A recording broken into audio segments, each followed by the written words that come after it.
Hello दोस्तों, मैं अनामिका सिंह स्वागत करती हूँ आप सबका आपके यूट्यूब चैनल नॉलेज कॉर्नर में। बिहार स्पेशल की इस महत्वपूर्ण श्रृंखला में आप सबका तहे दिल से स्वागत है। आप लोग वीडियो को लाइक कर दीजिए, चैनल को सब्सक्राइब कर लीजिए तथा इसको ज़्यादा से ज़्यादा शेयर करिए, ठीक है, जिससे बिहार से संबंधित कोई भी एग्ज़ाम हो जिसमें आपका बिहार स्पेशल पूछा जाता है, कोई भी ऐसा क्वेश्चन नहीं होगा जो आपको इस वीडियो से ना मिले, इस सीरीज़ से ना मिले। तो वीडियो में बने रहिए, चैनल को सब्सक्राइब कर लीजिए, ठीक है।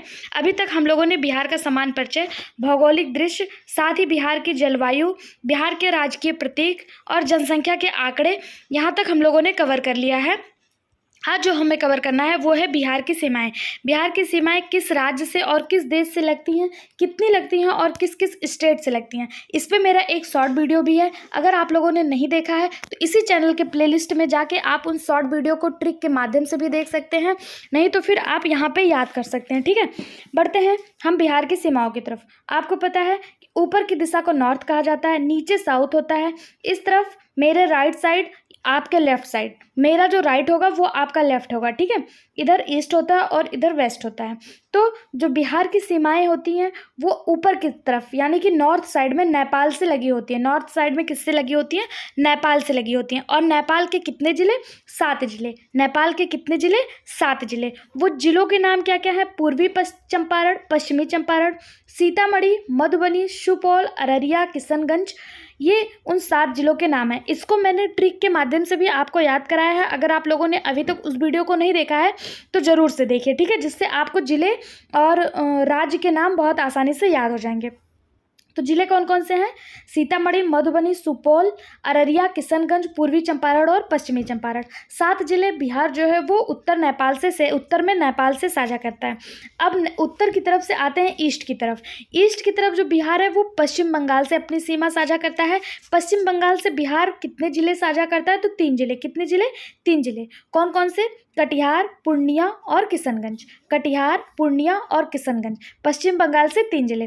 फिर बात करते हैं दक्षिण की तरफ यानी कि साउथ की तरफ। तो साउथ की तरफ बिहार के साउथ में झारखंड है, झारखंड राज्य, और ये झारखंड से 8 जिले साझा करता है। कितने? 8 जिले। कौन कौन से? रोहतास, औरंगाबाद, गया, नवादा, जमुई, बांका, भागलपुर तथा कटिहार। रोहतास, औरंगाबाद, गया, नवादा, जमुई, बांका, भागलपुर तथा कटिहार, 8 जिले जो है ये झारखंड से शेयर करता है। फिर बात करते हैं वेस्ट की तरफ यानी कि पश्चिम की तरफ। तो पश्चिम की तरफ उत्तर प्रदेश, बिहार के पश्चिम में उत्तर प्रदेश है और उत्तर प्रदेश से भी ये 8 जिले साझा करता है। कौन कौन से? रोहतास, कैमूर, बक्सर, भोजपुर, सारण, सिवान, गोपालगंज और पश्चिमी चंपारण, ठीक है। यहाँ पश्चिमी चंपारण से लेकर और यहाँ कैमूर तक, ये बक्सर तक रोहतास तक अपने ज़िले शेयर करता है। अब बात करते हैं कि सबसे ज़्यादा जिला किसके साथ शेयर करता है। तो सबसे ज़्यादा ये उत्तर प्रदेश और झारखंड दोनों के साथ 8-8 जिले शेयर करते हैं, उत्तर प्रदेश और झारखंड के साथ। और सबसे कम जो शेयर करता है वो करता है पश्चिम बंगाल के साथ 3 जिले। बात करें इंटरनेशनल बाउंड्री की तो बिहार जो है एक इंटरनेशनल बाउंड्री भी शेयर करता है नेपाल के साथ। नेपाल के साथ यह अंतर्राष्ट्रीय सीमा बनाता है और 7 जिले साझा करता है। कितने जिले? 7 जिले साझा करता है। इन जिलों से जो क्वेश्चन पूछा जाता है वो ऐसे पूछ लिया जाता है कि नेपाल और पश्चिम बंगाल, कौन सा बिहार का ऐसा जिला है जो नेपाल और पश्चिम बंगाल दोनों से सीमा साझा करता है। तो यहाँ पे आप देख पा रहे हैं किशनगंज को, किशनगंज आपको नेपाल और पश्चिम बंगाल दोनों देखने को मिल जाएगा। तो ये दोनों से सीमा साझा करता है किशनगंज। इसी तरह से आपसे पूछ लिया जाता है कि बिहार का ऐसा कौन सा जिला है जो उत्तर प्रदेश और झारखंड दोनों जिलों से साझा करता है। तो आप रोहतास को देख रहे हैं, रोहतास यहाँ बॉर्डर पे पाया जाता है और यह उत्तर प्रदेश और झारखंड दोनों से सीमा साझा करता है, ठीक। इसी तरह पूर्वी, ये जो पश्चिमी चंपारण है, पश्चिमी चंपारण, ये आपका नेपाल और उत्तर प्रदेश दोनों से सीमा साझा करता है पश्चिमी चंपारण। यहाँ पे हमने देखा किशनगंज, किशनगंज नेपाल और पश्चिम बंगाल दोनों से सीमा साझा करता है। और ऐसा जिला जो पश्चिम बंगाल और झारखंड दोनों से सीमा साझा करता है वो कौन सा जिला है? तो वो हो गया कटिहार। कटिहार पश्चिम बंगाल और झारखंड दोनों से सीमा साझा करता है। एक बार फिर से देख लेते हैं, नेपाल और पश्चिम बंगाल से कौन सा साझा करता है? तो वो हो गया किशनगंज। कौन सा जिला है? किशनगंज, किशनगंज, ठीक, किशनगंज। यहाँ पे लिख नहीं मिल रहा है सही से, किशनगंज, के से लिख दे रही हूँ, किशनगंज। और जो आपका पश्चिम बंगाल और झारखंड से सीमा साझा कर रहा है वो है कटिहार। कौन सा है? कटिहार। और जो आपका उत्तर प्रदेश और झारखंड से सीमा साझा कर रहा है वो जिला है रोहतास। कौन सा जिला है? रोहतास। और जो आपका नेपाल और उत्तर प्रदेश से सीमा साझा कर रहा है वो है पश्चिमी चंपारण। कौन सा जिला है? पश्चिमी चंपारण। इतना समझ में आया? अब आगे बढ़ते हैं। किसी को कोई भी कन्फ्यूजन हो तो आप कमेंट बॉक्स में कमेंट करके ज़रूर पूछिएगा। अब हम बात करते हैं बिहार में सिंचाई की। बिहार में जो सिंचाई है, सिंचाई के लिए जो सबसे बड़ी नदी है या फिर बिहार की सबसे बड़ी नदी जो बिहार को 2 बराबर भागों में बांटती है, ये मान लीजिए बिहार का मैप है तो बिहार को 2 बराबर भागों में बांटने वाली नदी, इसी को गंगा नदी के नाम से जानते हैं। ये गंगा नदी है और ये बिहार को 2 इक्वल पार्ट में बांटती है, ठीक है। यही गंगा नदी बिहार की सिंचाई के लिए सबसे बड़ी नदी है। सबसे बड़ी नदी कौन सी है? गंगा नदी, ठीक है। और कुल सिंचित क्षेत्र बिहार में कितने हैं जिससे कृषि की जाती है? बिहार के कुल क्षेत्रफल का कितना % भाग पे कृषि होती है? तो वो 57% भाग पे कृषि योग्य भाग है बिहार का, 57%, ठीक है। सबसे बड़ी सिंचाई परियोजना बिहार की कौन सी है? तो गंडक नदी परियोजना। गंडक नदी बिहार में ऊपर से इधर की तरफ, ये लेफ्ट साइड ट्रिब्यूटरी है बिहार की गंडक नदी, और यहीं पे गंडक नदी परियोजना जो है ये बिहार की सबसे बड़ी, सबसे लंबी, सबसे बड़ी सिंचाई परियोजना है, ठीक है। अब बात करें कुल सिंचाई भाग की, तो बिहार में किन किन चीज़ों से कितनी सिंचाई होती है? तो बिहार में सबसे ज़्यादा जो सिंचाई होती है वो नलकूपों से होती है। ये आपका टीआरई में देखने को क्वेश्चन मिला था कि बिहार में सबसे ज़्यादा सिंचाई किससे होती है? नलकूप से, नहर से, तालाब हुआ, अन्न से। तो आपको बता दें बिहार में जो सिंचाई के सबसे बड़ा माध्यम है वो नलकूप है। नलकूप यानी हैंडपम्प। इस तरह के हैंडपम्प आप लोगों ने देखा होगा, इस तरह के ये यहाँ पे बना हुआ है। ये बिहार में सिंचाई का सबसे बड़ा माध्यम है, सबसे ज़्यादा उपयोग किया जाता है। कितना किया जाता है?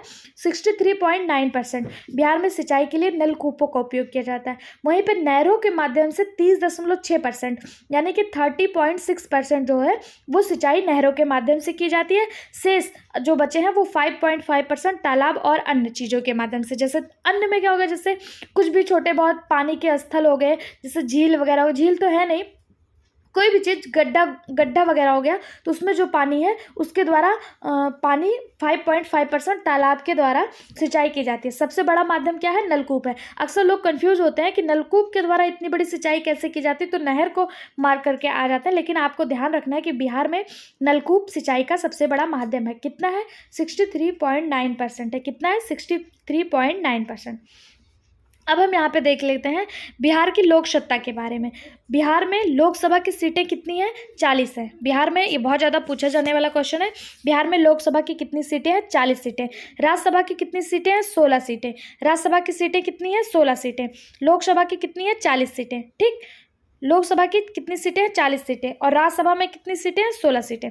इसको जरूर याद रखिएगा। 40 सीट लोकसभा, 16 सीट राज्यसभा, ठीक।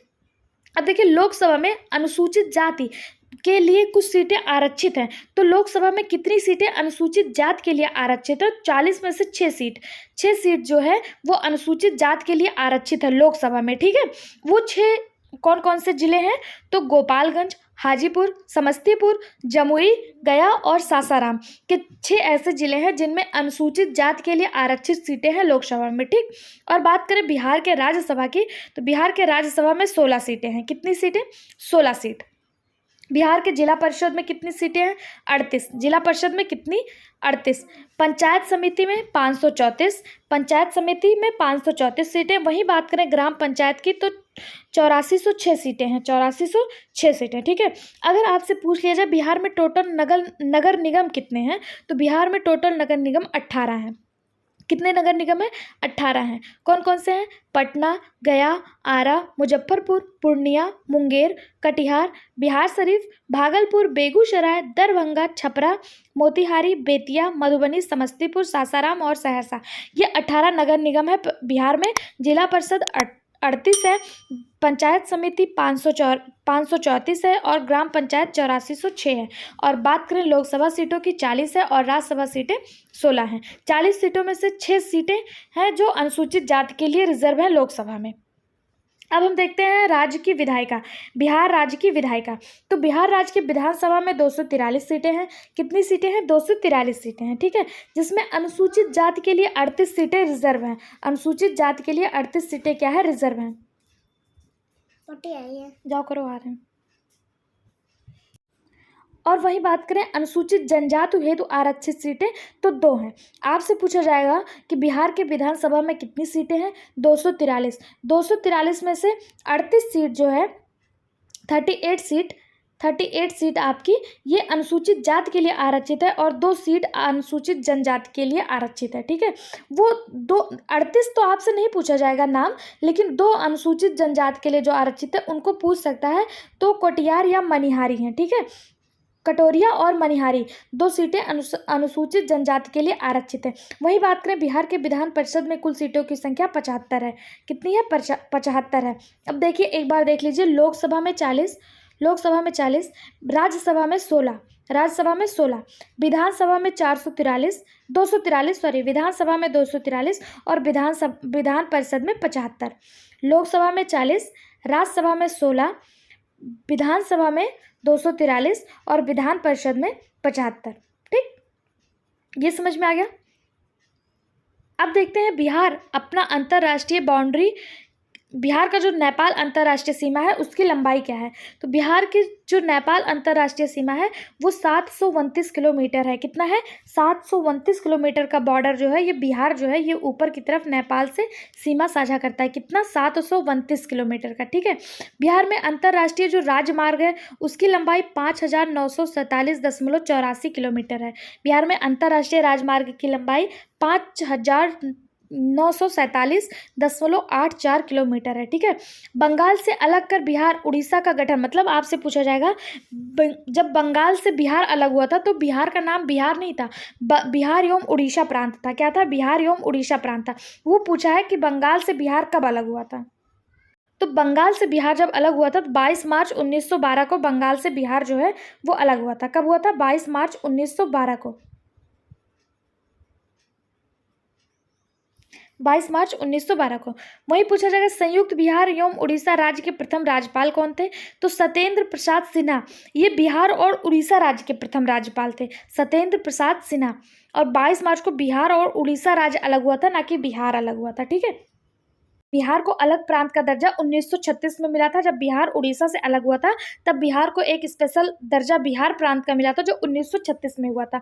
वहीं पर जब बंगाल से बिहार अलग हुआ था तो वो उड़ीसा के साथ हुआ था 1912 में 22 मार्च को। ठीक है, इसलिए बिहार दिवस 22 मार्च को मनाया जाता है। आपसे पूछा जाएगा बिहार दिवस कब मनाया जाता है?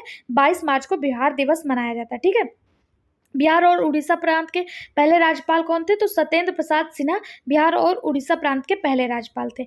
बिहार विधान परिषद काउंसिल का भवन कब बना? 1920 में बना। बिहार विधान परिषद काउंसिल का भवन कब बना था? 1920 में बना था। ठीक है, बिहार में पहली सरकार किसकी बनी? तो बिहार में पहली सरकार कृष्ण सिन्हा की बनी। कृष्ण सिंह कहीं पे कृष्ण सिन्हा देखने को मिलता है, उनके द्वारा प्रथम सरकार बनाया गया। कब बनाया गया? 20 जुलाई 1937 को। ठीक है, 20 जुलाई 1937 को। और विधानमंडल में इसका पहला अधिवेशन 22 जुलाई 1937 को देखने को मिला था। ठीक, प्रथम विधानसभा का विघटन कब हुआ? 31 अक्टूबर 1929 को प्रथम विधानसभा बिहार विधानसभा का पहली बार विघटन हुआ था। कब हुआ था? 31 अक्टूबर 1939 को। 31 अक्टूबर 1939 को। अब बात करते हैं कि बिहार का नाम बिहार कैसे पड़ा। तो मैंने पहले ही वीडियो में आपको बता दिया था कि बिहार का बौद्ध भिक्षुओं की अधिकता के कारण यहाँ पे बौद्ध भिक्षु अधिक रहते थे, जिनके कारण बिहार का नाम बिहार पड़ा। ठीक, बिहार की आकृति कैसी है? तो बिहार की आकृति आयताकार है। कुछ इस प्रकार का मैप आपको बिहार को देखने को मिलता है। तो इसकी आकृति कैसी है? आयताकार है। ठीक है, बिहार की आकृति आयताकार है। बिहार से झारखंड कब पृथक हुआ? बिहार से झारखंड 15 नवंबर 2000 को बिहार का 46% भाग लेकर अलग हो गया था। 15 नवंबर 2000 को। 2000 में और भी राज्य अलग हुए हैं, कौन कौन से हुए हैं वो हमें आप कमेंट बॉक्स में कमेंट करके जरूर बताइएगा। ठीक है, आगे हम बिहार के मानचित्र का डिस्कस करेंगे नेक्स्ट वीडियो में। तो आप चैनल को सब्सक्राइब कर लीजिए, वीडियो को लाइक और शेयर कर दीजिए तथा बेल आइकन पर क्लिक कर लीजिए जिससे आपको नोटिफिकेशन मिल जाए। वीडियो को देखने के लिए धन्यवाद।